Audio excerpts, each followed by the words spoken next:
Okay, so this is the Plan Commission. I'm calling it to order. Today is January 9th. It is 7 o'clock.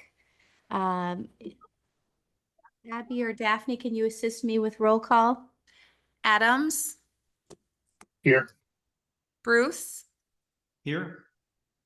Erdman Hermans, Here. Nairo,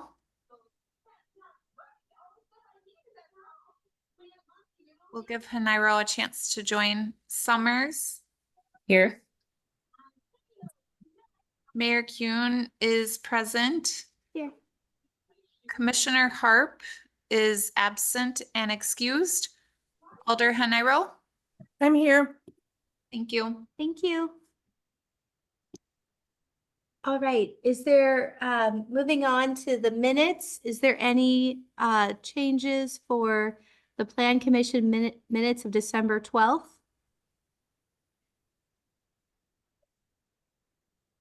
Hearing none, I will accept those minutes. If we can move back to the agenda, because I was talking and I should have been pulling it. I am in person for those of you who are following. I'm gonna be on my computer in the room, okay? But I'll be up here. I'll just be in my room, okay? Justin can mute himself, please. Thank you. The first of the agenda items is the sign design review, Middleton Glen. And from my recall, Abby, we cannot approve it tonight. Is that accurate? That's correct. The Plan Commission may meet remotely if it is not taking final action on an item for which it has the final approval authority. And in the case of sign design review, the Plan Commission would have the final approval authority. So we have let the applicant know that this item would be delayed until the next meeting.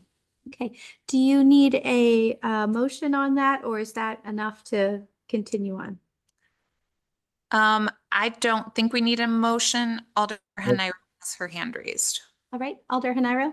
Yes, thank you. I know that is part of our ordinance and that's fine, but I'm just wondering if staff can tell us or research whether that is something that is required by state law or in the future, if that's something we can change in our ordinance. That's a really good point, Commissioner Nairo or Alder Nairo. I think that's a very good thought process as we are in a bad winter storm, and having some flexibility to keep businesses moving in their process is always a good idea in my purview. Others may or may not agree. We can have that discussion elsewhere, but thank you for pointing that out, Alder Nairo. Okay, so moving on, is that fair? Yes, and I will research that and report back. I don't see any harm in making a motion to postpone, but how do you want the minutes to reflect no action then? Do you want to take a formal, do you Right. want? Well, I'm just asking, how would you like the minutes to reflect that, what would you like the minutes to reflect for this item? Is it due to the virtual meeting? Can we say basically it's a technicality that it's delayed, or do you want a formal motion? Or we could simply say no action was taken because no quorum was physically present. I mean, that's the other way I guess we could document it. I think that's a wise decision. Okay. Thank you. Okay. Number two, and thank you for clarifying, Mark. I appreciate that. I'm a little rusty at the virtual meeting, so your assistance is appreciated. Moving on to number 2, modifications to preliminary plat Bell Farm. Yes, and this is Bell Farm requesting changes to their preliminary plat. It was previously approved with conditions in summer of 2022. And they have made some changes largely due to modification in size of their stormwater pond to meet the requirements of the city and actually exceed the requirements of the city. They also are extending the depth of some of the lots in the development, and they are eliminating a driveway at the south end of the development that connected to Parmenter Street. And our staff recommendation is for approval contingent on resolution of engineering staff comments. I did receive an email from the applicant's engineer this evening that they would like to share an updated version. However, I think that that's only related to the final plat, but I would like them to clarify.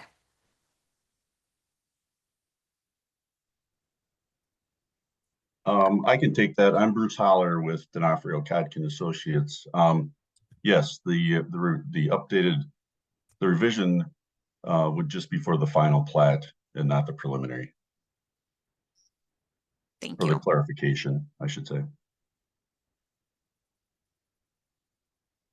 Commissioner Bruce has his hand raised. Thank you. Commissioner Bruce? I wanted to ask the applicant or staff to explain why the connection to Parmenter was eliminated on the south end of the site. Bruce, was that due to the jurisdictional control issue? Well, if you recall, the previous version of the preliminary plat had the cul-de-sac that was shown here extended to the south. And we set aside an outlot between that cul-de-sac and Parmenter Street in the event that a connection could be made at some point, but it was there, we would have to get in, there's not enough right of way or land available to provide a 66-foot right of way without working with the owner to the south.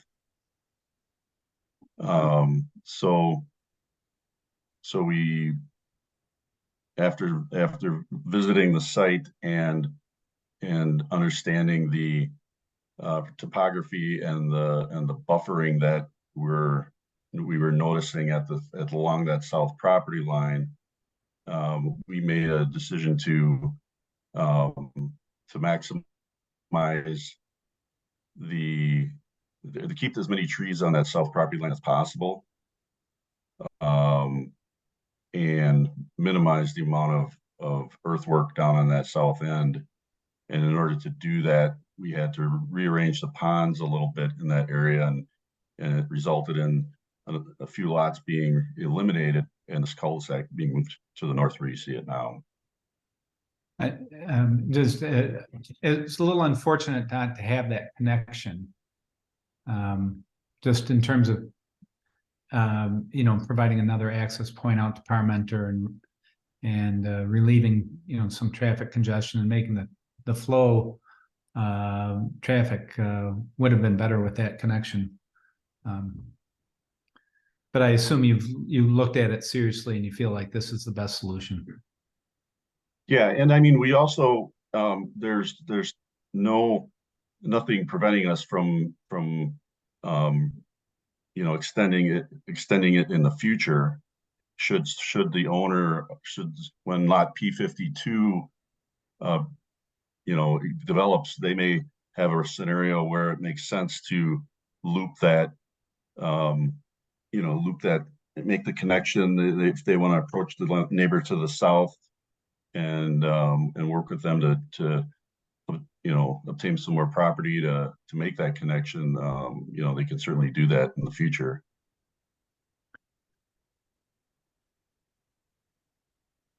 I appreciate you sharing that. Do we have any other hands up? I do not see, Alder Heniro. Alder Haniro? Yes, to follow up on that point, Bruce, how many connections will there be onto Parmenter? So we've got in the very north end, Serenby Street makes a connection right there. And then further south, you've got Bellefontaine.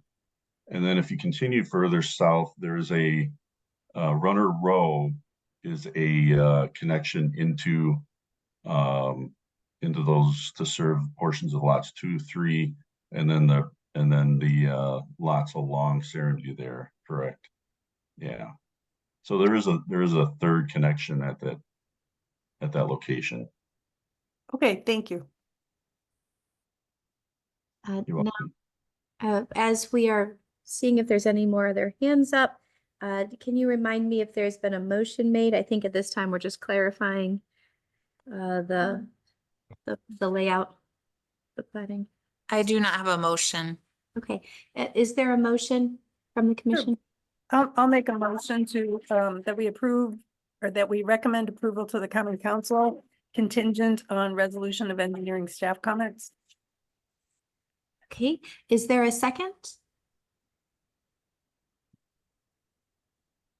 Summary Commissioner- second. Thank you for that. Any comments? I know we had some good questions there. Were there further comments? I do have a question, and it might be because all of the different things on the agenda and a couple other things on there. Is there a timeline of the starting of the build of Bell Farm? A general timeline? We are, yeah, we are hoping to pre-seed construction has started with the earthwork, which has been great to get some shovels in the ground. It's very exciting. And they're hoping to finish phase one, utilities and roads, midsummer. Excellent. Okay, thank you for sharing that and for being on the call today. Any other comments? Hearing none, all those in favor of recommending approval to the Common Council, please say aye. Aye. Aye. Any opposed? Motion passes unanimously. Moving on to modifications to final plat Phase 1 Bell Farm. As we were just discussing Bell Farm, do I have a motion?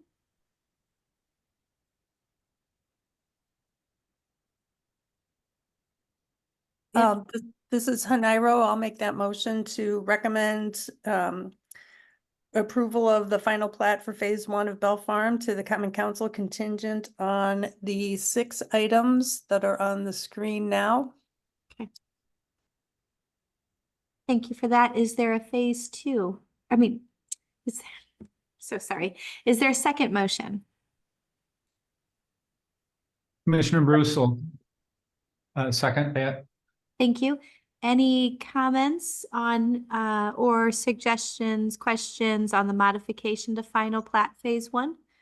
Any comments from everyone? I believe, well, the applicant has her hand raised, Kathleen Slattery Moshkow. And then in addition, Bruce Holler, their engineer, had sent a revised document, which I have not reviewed. Our planning staff has not reviewed this yet.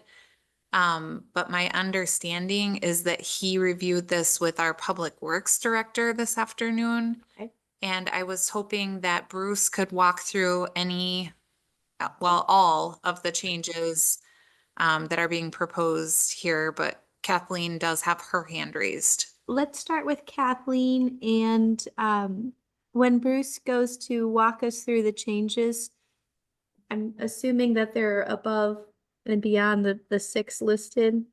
Yes. Okay, thank you for helping me with that. Kathleen, go ahead. That's okay. I was just raising my hand to make sure that there was an opportunity for Bruce to explain this. So Oh, much appreciated. Go on, Bruce. So what you're seeing in front of you here is the preliminary or the final plat that is on tonight's agenda. And there was a mix up on our end that you're seeing the cul-de-sac at the south end of Serenbe as part of this final plat, when in fact we do not want to plat it at this time and dedicate that right away because of the reasons I stated earlier. If we plat the right of way right now and build all the improvements, then if any future adjustments get made with that, maybe that connection, or when lot 50P52 develops, we don't have to vacate the right of way and adjust the improvements. So there's a second page to this document that essentially eliminates the cul-de-sac, and it'll become a temporary turnaround that we currently have on our construction plans that we've designed. And that temporary turnaround will fall within a private easement to allow the city to plow the snow and maintain that. So that's the only revision from tonight's preliminary plat. It gives us without platting that cul-de-sac, it offers us the flexibility to, to maybe in the future make that extension out to Parmenter at Springton. So I think that helps solve what Randy Bruce had brought up. Yeah. Appreciated. Randy, is that what you're thinking as well? Well, I think this is yes, it makes me more comfortable. It gives us, it leaves it more open to making that connection. Thank you for that. Okay. Abby, did you have any thoughts after seeing those changes? I support the changes, but because we received this after the end of the workday today and our staff hasn't reviewed it, I would respectfully request that the Plan Commission add one additional contingency, which would be number 7, review of the revisions by review and approval of the cul-de-sac modifications by the city engineer. Alder Haniro, are you comfortable with that? Yes, I will amend my make an amendment to my original motion. I move that we add a 7th contingency, review and approval of cul-de-sac modifications by city engineer.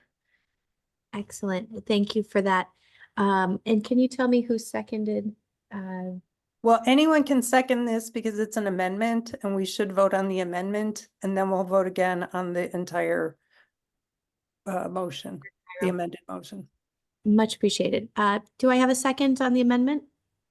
Commissioner Bruce will second. Thank you. Any comments on the amendment of adding the number 7, item number 7? Hearing none. All those in favor of approving the additional item number 7 of the cul-de-sac, please say aye. Aye. Aye.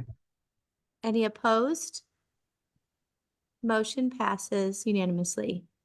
Returning to the modifications of final plat phase 1, Bell Farm 1 through 7. And it's with the adding the number 7. All those in favor of approving the item number 3, modifications to final plat phase 1, Bell Farm, please say aye. Aye. Any opposed? Motion passes unanimously. Thank Okay. you. Thank you, everyone, for your Thank you. It's been a lot to drive over here tonight, and the roads are a little bit worse than I was expecting, so I'm glad everyone is at home. The Zoom meeting, though, is throwing me off a bit, so I appreciate people's patience, and I will try to pause after things because of the delays. So number 4 is the specific implementation plan, Middleton Shores redevelopment, 6140 Century Avenue. I can start with that, Mayor Kuhn. This Thank is you. Mark. Yes. Hi. So you received, I sent you today an email announcing an updated staff report, which reflects some modified recommendation from staff regarding the 2 motions that are on page 2 of the staff report. And these changes were made based on a meeting that I had along with Daphne with the project team led by Kathleen Laird, who is present on the call. And I guess it would be simplest at this point, if you don't mind, if she could have a chance to brief the commission on the project and the timeline they are seeking because of constraints that they are facing with the design process, securing materials for construction, that sort of thing. So if it's all right with you, Yes. Mayor, I appreciate that. Thank you. And as Mark said, I'm Kathleen Laridan with Corbin Associates Architects, representing Middleton Shores, and ownership is on the call as well. Okay. So since we saw you last in late spring, we've spent a great deal of time collaborating with the ownership, kind of just adding more detail to what you saw at the GIP phase. So no major changes, I think, as Mark's report indicates, but really a focus on adding more detail and responding to the contingencies for the GIP, starting with just addressing Century Avenue, adding a little bit more of a presence there programmatically, as well as really diving into the specific materials. So we've really spent time, as you see, and that thank you for the renderings, with a natural palette that responds to our context of the Conservancy, picking up on the blues and greens in the Conservancy, as well as you can see some accents of blue, the adjacency or close adjacency to the lake. We've also added into our masonry aspects some texture and some shadow lines with our balconies that we think really mimics, again, kind of the patterns that we see in nature and in the woods around us. And so we wanted to provide enough renderings so that you could really see our intent quite clearly in terms of the exterior design. Additionally, as Mark alluded to, we have remained focused on developing this building as a mass timber structure. And so far that's going really well. And we will stay focused on that. We again feel like this is a really important gesture for our context and just for sensitivity to the environment, which we are all growing in our knowledge of and sensitivity to. At present, and this is just come in from our structural engineers, they've looked at the amount of timber fiber that we have in the project, and we believe that we can sequester 473 metric tons of carbon with the amount of fiber that you see in this building as designed today. That is the equivalent of taking 100 cars off the road for a full year. We will also continue to explore carbonized concrete through a technology known as Carbon Cure, which would also add to the amount of carbon that we could sequester at the end of this project. So we've, as I've said, remained focused on that. And just in the last week too, we've been working with Mark and the team. We understand that there are a lot of new changes coming up for your ordinances.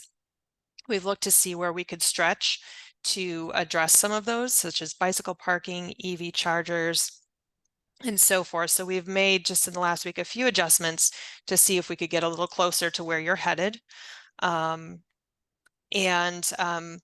just work with staff to try to make sure that we understand that we have a couple of outstanding reviews that the city needs to get to yet. And also we want to maintain our timeline because we've been able to keep mass timber in the project. It does mean that we have a lot of upfront engineering and a little bit more risk for ownership. So we just wanted to propose what you see now in Mark's refined comments, that we're happy to answer questions tonight. Our hope was that we could discuss the two items of getting our contingencies from the GIP process of the MRH classification, which is no longer a fit since things have changed since late spring. And also the timing of our CSM revised tonight, if possible, to help us maintain that timeline. I believe Mark's comments go into why we were looking for those two things. I can go into more detail if needed, but I want to be respectful of everyone's time. So our hope was, again, that we could take action on those two things tonight to get them removed. And then we could return in 2 weeks to the next Plan Commission meeting, at which time the city staff has told us that the safety review could probably be accomplished by then. And also our WRMC review, which will be looked at on the 17th, again, according to staff. So that would take away a few more of the contingencies on the GIP front that we thought we would have wrapped up, and they're just not there yet. And with that, I'm happy to go into more detail about any of these aspects, but in short, we're hoping that if we can take some action tonight and then finish out on the 23rd, that should allow us to keep pace with the project schedule, which again is a little bit more demanding than a traditional stick-built project would be, because there's so much upfront engineering and lead times for getting timber fabricated and on site. I appreciate you sharing that, Kathleen, because I don't think I've seen a timber build. Mm-mm. Okay. There's, I think, isn't there only one in the state in Milwaukee currently? Yes, and that was one of our designs as well, Ascent, which is a 25-story. For those that don't know, it's a 25-story multifamily project. Wow. Okay. So, and since that's a new process for me, when I'm thinking about making sure that we have time to get, things dug, like, so that we can start laying cement in summer and then they can start building next winter, they're on a little bit different time frame. They're actually trying to, they will start next April, but they have a lot of work to get the materials they need placed by next April. They need this extra time because of the non-traditional construction. Oh, very good. So, yep, the leases go through, as I understand it, Kathleen, the leases go through March of next year. And the CSM, you recognize the need to have the CSM approved before you break ground. We have no concern with that at the staff level, as long as the CSM addresses and incorporates those conditions that you see on the screen. I think it would be helpful if you could briefly expand on the parking comments that you included in your memo. Sure. Sure. Let me just switch screens here as a reminder of all that we put together at that time. I think in our memo, we were talking about the amount of parking, Mark, or were you talking about just the minor discrepancy between civil and architecture? I'm not so concerned about the minor discrepancy. I think one of the themes that you heard from us at the staff level and previously from I think the Plan Commission last year was just asking about the amount of parking you're proposing. And I just think it would be helpful to just summarize your response to that when we talked about it last week. Sure. So we worked with ownership because we have a precedent here, which is really helpful. And they looked at how much of their parking currently is getting utilized by their tenants to kind of get a real-time feel of what they would need moving forward. And so that was really the basis of the amount of parking that we're showing to date.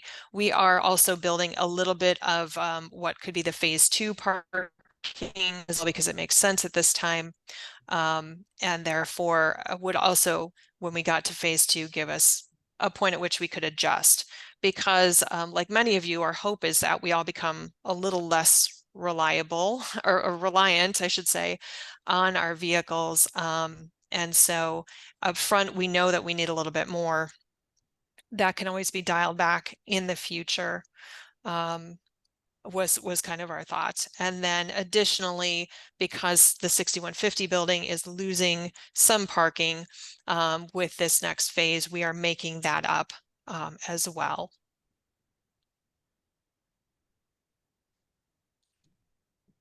And I would simply add that the new ordinance, the new zoning ordinance, as well as the current ordinance, that they are still within that parameter of minimum, maximum within the ordinance with what they're proposing. Yes, thank you, Mark. I appreciate that. Do we have any hands raised? Alder Haniro has her hand raised, and then Commissioner Bruce. Okay. Alder Haniro. Thank you. I'm really excited about the mass timber still being part of this. And Mark, I would just note that your memo, even your revised memo, seems to indicate that's not the case. So that might be something to update.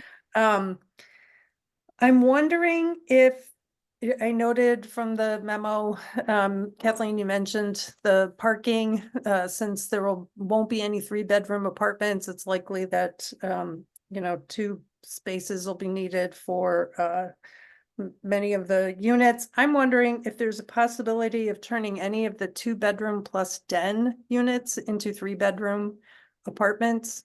Because that is something that I know we've talked about in the past with multiple developments, just the dearth of 3-bedroom units in the city. And I'm wondering if you could comment on that. And then also, second question, what will happen to the dry retention basin when the 6120 building is removed and replaced? And then finally, it looks like a beautiful building, and I would just encourage you to consider incorporating a bit of the texture with the brick into your monument sign. Noted. And I will probably call upon my teammates here a little bit to give you a full answer. In terms of the 3 bedrooms, most of the 2-bedroom plus den, the den portion at this moment is not the size of a bedroom. It's a bit smaller. So it's not to say that it couldn't be done. It's just not a quick swap, if you will, at this moment. And then to build on that, I just would want to give Sue or Anna, who are also on the call, a chance to respond in terms of the market and the demand for a 3-bedroom. That I cannot quite speak to.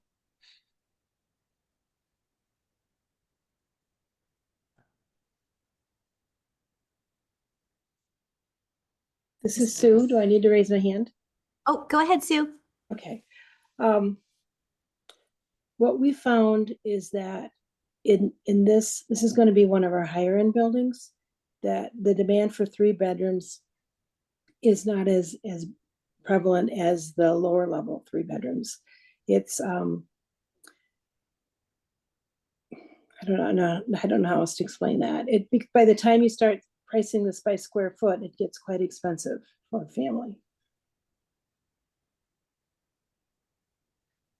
The only thing that I could add to that, and I know the markets are very different, our larger units at Ascent have been difficult to rent. Again, 2 totally different markets, but same kind of demographic that we're attracting given the mass timber element. So that much I can say. Thank you both for your answers. And then the dry retention basin? Sure. And also on the call is Justin Frame from JSD, and I will let him speak to that because he will do it more eloquently than I. Go on. Thanks, Kathleen. Can everybody hear me? Yes, we can hear you, Justin. All right, thank you. So that is dry retention. It's a volume component for the phase, and in the future phase, that volume would need to be accounted for, and that dry retention basin would be reformatted at that time within that space of the future phase building when that were to come online. There is some open space planned. There's a high value on that open space, so the reformatting of that basin leaves the developer a number of options, when that time comes. Thank you. So I think Commissioner Bruce was next. Thank you. I've got just a follow-up on that.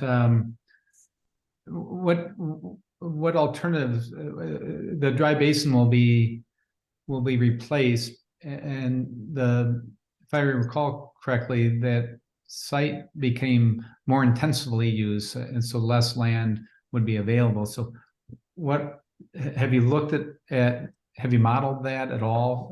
What happens in the second phase?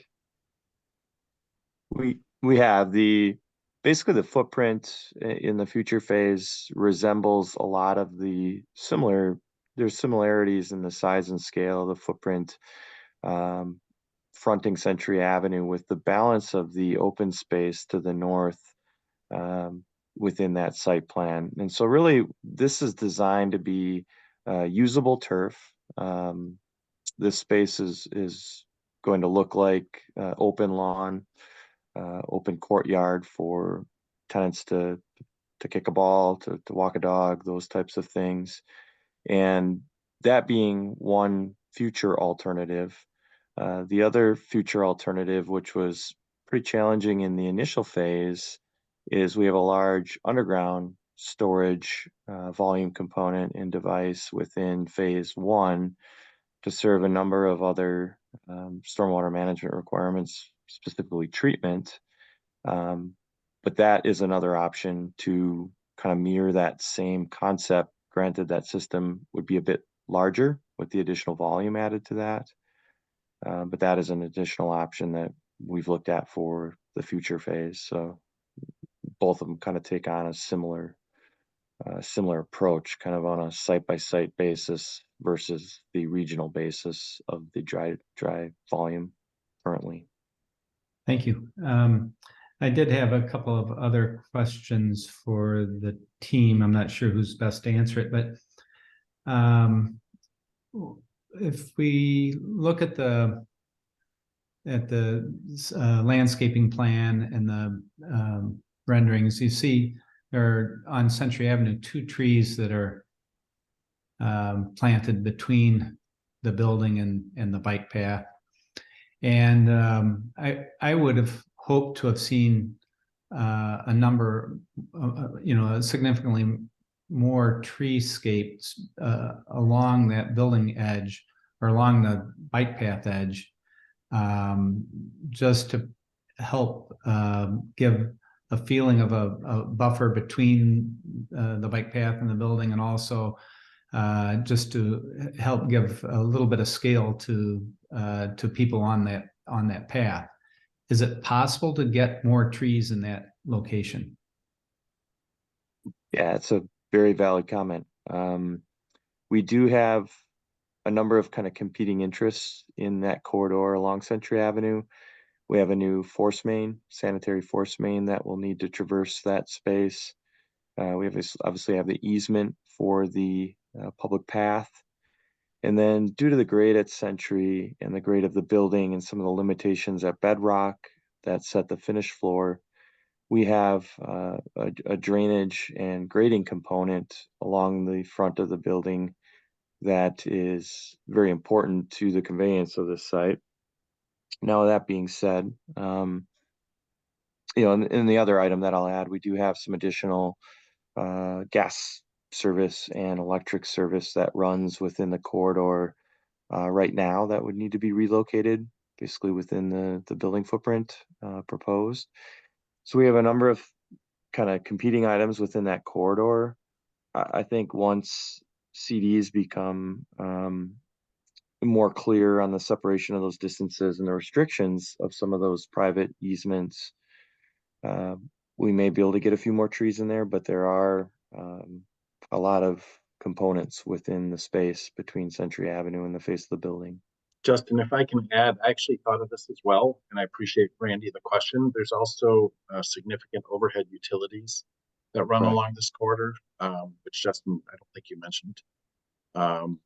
And unfortunately, those are, in fact, what I've appreciated all along is that they've actually been shown in some of the renderings. And that's not very often the developer does that. So those overhead utilities are between the path and the street. So obviously there is some room. That doesn't mean that those utilities are the dominant feature affecting trees, but that is a consideration as well. That's a good point. There's overhead electric and underground electric. Yep. And then a fairly significant grade transition right now that's handled by a retaining wall, which would be removed in favor of the grading.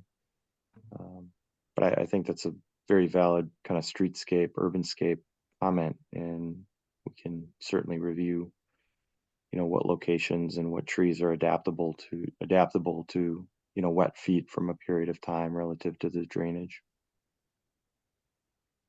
Well, I would hope that the team would continue to investigate improving the landscape plan along Century Avenue, so that there is that sense of a little bit more sense of scale and buffer between the building and Century Avenue.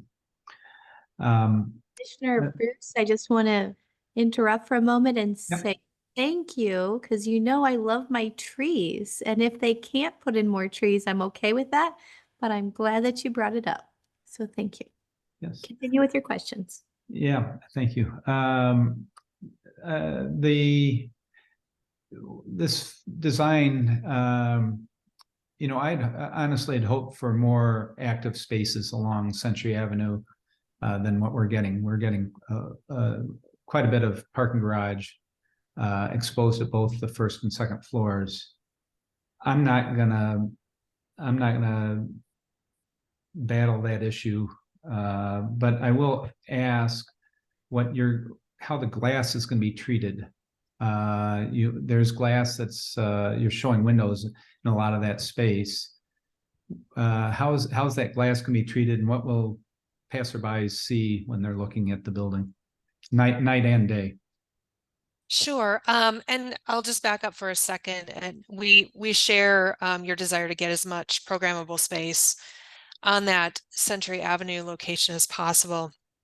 We added about 2.5 structural bays, or 52 feet, between the GIP and now, excuse me, and brought the fitness center down and a few other elements. As Justin mentioned, we started to run into that sort of competing interests issue along Century as well because of the grade change.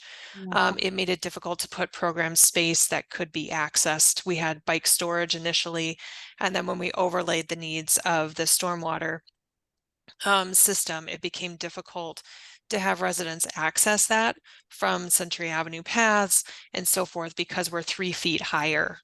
At that corner. You can kind of see that in the current drawing.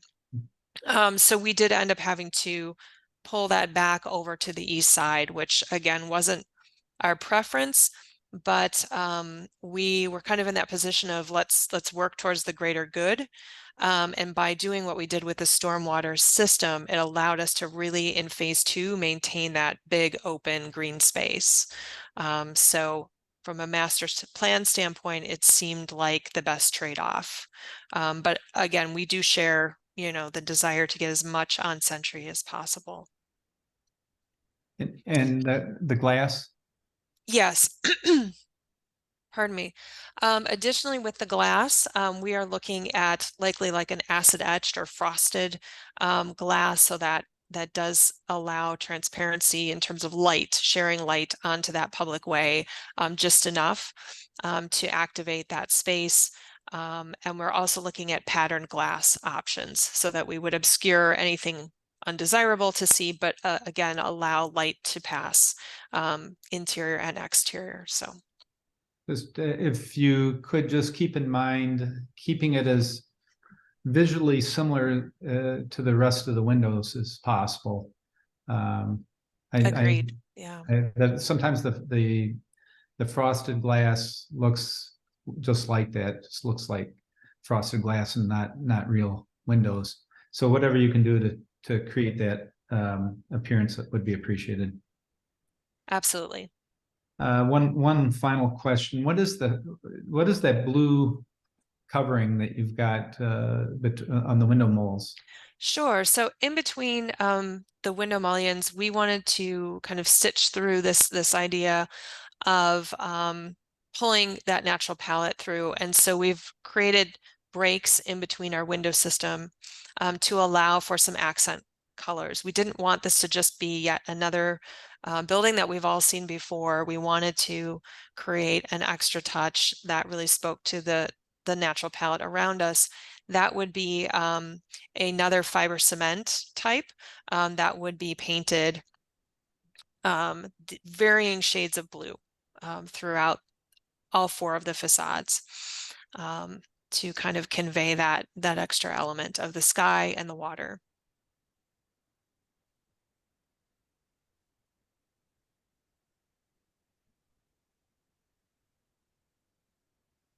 It's popping. I like it. The color blues, the blues. The Great. thing is very pretty. I do appreciate the picture updates. But I hadn't caught on to those blues, so I appreciate you highlighting that. Is anybody else have their hand? Mark Opitz has his hand raised. Go ahead, Mark. Yes, dovetailing on all the window discussion. At last week's council meeting, we had interest by council members to restore the bird safe glass provision that had originally been in our draft zoning ordinance and then became advisory because of pending litigation in Madison. That has since been resolved. And so Madison's ordinance, which we are emulating in our ordinance, requires the use of bird safe glass. It's in section 10.06.34 under our glare section of our ordinance. So I guess my question is that something you've considered as well? I'm sorry, I didn't think to ask that last week. Yeah, that's okay. Because that's been part of our conversation since the GIP, before we even presented at GIP. Ownership is very sensitive and aware to the fact that we have an adjacency right to the Conservancy. So maybe a little bit more, you know, of a need to look at that. And so we are looking at I'm generalizing, but there are about 3 different options in glazing that you can go, sort of good, better, best. And all 3 have a different price tag associated with them. So we are just starting to investigate those with our construction manager. And we have started to diagram. We had pulled Madison's requirements as well, knowing that that's, you know, out there and right adjacent to you. And then, as you mentioned, is now starting to come into the fold in Middleton. So we've been referencing those and looking at where we can target, you know, those specific areas that seem to be most problematic, and then decide on exactly where, what pattern, and what of the 3 strategies we take. I appreciate you being open to that. As the zoning is still in council, it's still being amended for review. And I do know that for every ask that we have, costs go up. I am mindful of that as we constantly are talking about the high cost of renting and home ownership for those who are building homes and condos. So I just want to be mindful since it hasn't gone through yet. I'm just very appreciative that you're open to the concept and that you're doing research to keep it moving forward. Because we want to make sure that as we're building supply of units across Middleton, that, you know, folks at all price ranges can afford it, but we're also not just continually adding the cost of a very nice product, but we're not raising that astronomically. So I appreciate it, and I hope it comes within a reasonable cost. Any of the commissioners have other discussions? And as you're looking for any hands, do we have a motion yet on this portion? This topic. I don't believe we have I a don't think- motion. I Mark don't think has his hand raised. Okay. No, sorry, my hand, I forgot to lower it. Sorry. No worries. But like I said, I'm rusty on the Zoom, so I'm glad we're all testing it out, and I'm glad we're actually healthy. That's why we're here, is we're healthy. It's just not good weather. So if there's no one else with a hand raised, is there a motion? May I remind you, it's item number 4, SIP for Middleton Shores redevelopment. And it might help. Yeah, thank you, Daphne. I'm sorry? I was just saying it would help to go back to the staff report, which Daphne just did. So thank you. Thank you. On the screen. Thank you, Mark. Thank you, Abby. Let's see here. The number 1 says recommend that the Common Council authorize the removal or modification of the following contingencies of GIP approval. Zone A is zoning of the southwest quadrant is to be PDD SIP instead of MRH. B, clarify that the certified survey map may be completed as condition of SIP approval, but prior to issuance of any zoning and building permits, including early start permits, with the understanding that the CSM will indicate dedication of land or easements necessary to accommodate shared stormwater management facilities across all future parcels, as well as public pedestrian walkways or shared use trails along the east side of Allen Court and the west side of Marina Drive, and 2, postpone consideration of the SIP until the January 23rd meeting to allow time for council to authorize modifications of GIP contingencies of approval for Public Safety Agency representatives to approve the site access and layout, and for the Water Resources Management Commission to approve the fees in lieu component of the stormwater management plan. Alder Haniro has her hand raised. Alder Haniro? Thank you. I had a question and a request. The question is, do we need in the second motion, do we need to explain or to provide any reasons for postponing consideration, or I would say approval of the SIP? No, I actually was going to make that, when you got to that, I was going to explain this and just document it in the minutes. Okay. Yeah, because it seems to me if we specify why we're postponing it and then something else comes up, then Yeah, it might call into question whether we can talk about that. Yeah. Okay. yeah. And is it I- postponing consideration or approval? Because we actually have done a lot of talking about it tonight. I guess I could have said approval. Okay, I didn't want to be, I said consideration because I didn't want to presume that you would approve it. So I was just. Yep. No, that makes sense. So that was my question. And then my request is, I don't know if there's such a thing as black-brown color blindness, but if there is, I have it. And so I had a really hard time finding the brown text. So in the future, something a little more I- popping would be great. I actually appreciate that comment, and I wondered if that might be an issue for anybody. I wanted it to still read like it could be easily read, but if somebody wanted to know what was different, I didn't want it to stand out too much and be highlighted. But I will make a note of that and choose something different next time.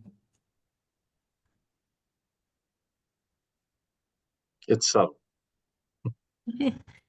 Okay, I can't tell my black and dark blue socks apart, so I think there's many of us that have. that's real. Don't you worry.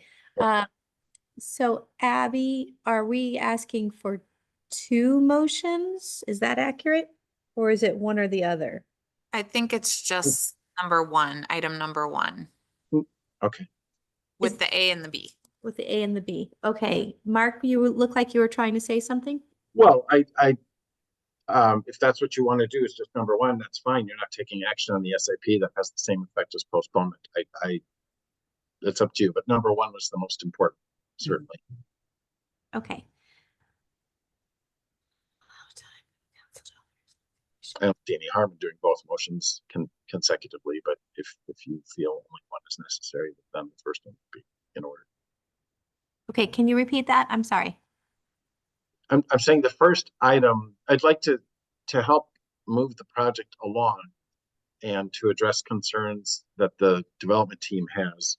I proposed number 1 in consultation with my engineering colleagues to make sure that this could move along if there wasn't a motion to approve the SIP tonight. So number 1 was a way to show forward momentum and provide the parameters to lift the parameters or relax the parameters, 2 of the parameters of GIP approval. So that's why number 1 should go to the council for next week. Thank you for helping me. Yep. All right, with that, is there a motion for number 1? Erdman Hermans would like to make a motion as read in the recommendation. Number 1, recommended that the Common Council authorize the removal or modification of the following contingencies of GIP approval. Do I need to read the whole thing, or I think that's good. we've done that already? So. I greatly appreciate it. Commissioner Erdman Herman says, very kind of you. Is there a second?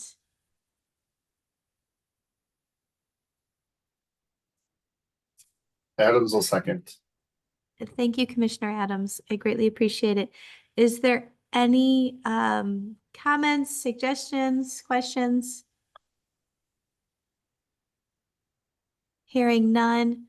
All those in favor of approving the recommendation that the Common Council, do I say forwarding to? I believe it.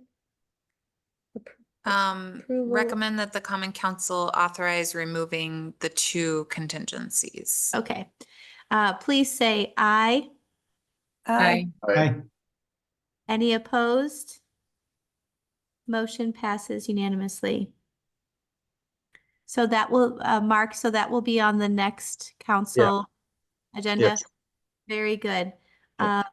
And will the development team be attending that meeting? Because I think that might help. Yes, we can be there. Thank you for that, Kathleen. I appreciate that. Now, is there anything we need to do for the number 2? Well, I wanted to explain what was in parentheses since, and it's found later in the staff report in greater detail. And actually, what I'd like to do is maybe I can share my screen quickly if that's all right. Let me just make mine larger so that it's visible.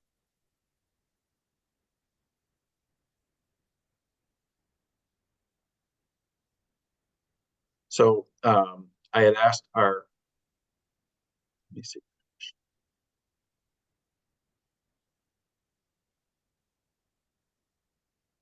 Here. So Sean Stowski, our city engineer, added some additional language late this afternoon. This is now, the red text is an addendum to my staff report. So the red is from Sean. So these are the explanations for why we are recommending that, or why we are accepting the fact that the TIA can be a condition of SIP approval, which isn't something that we normally do for the traffic impact analysis. And this is the rationale for Okay. these 3 reasons. Go ahead. Give me 1 minute to catch up with you, because you were talking about the traffic analysis. Is that right? Right. Okay. I'm just elaborating on the parentheses that was in that Alder Hanero was asking about. Sounds good. Go on. Yeah. So this additional language, like I said, came at the end of the day, and I didn't want to send you yet another email, so I was just going through it tonight. So normally the TIA is something that would be resolved as the SIP is being approved. We are only just now getting started with the TIA process. The consultant, the city's consultant who undertakes TIAs at our, at developer expense, but under our supervision, has indicated that this should be very straightforward and should be completed by March. It shouldn't be hard to do that. Sean Stowski and I both are quite confident with this language here, explaining why, that unlike some TIAs that the city undertakes, this one should not have any significant offsite. There likely won't be a need for offsite improvements, as is shown in the 3rd bullet.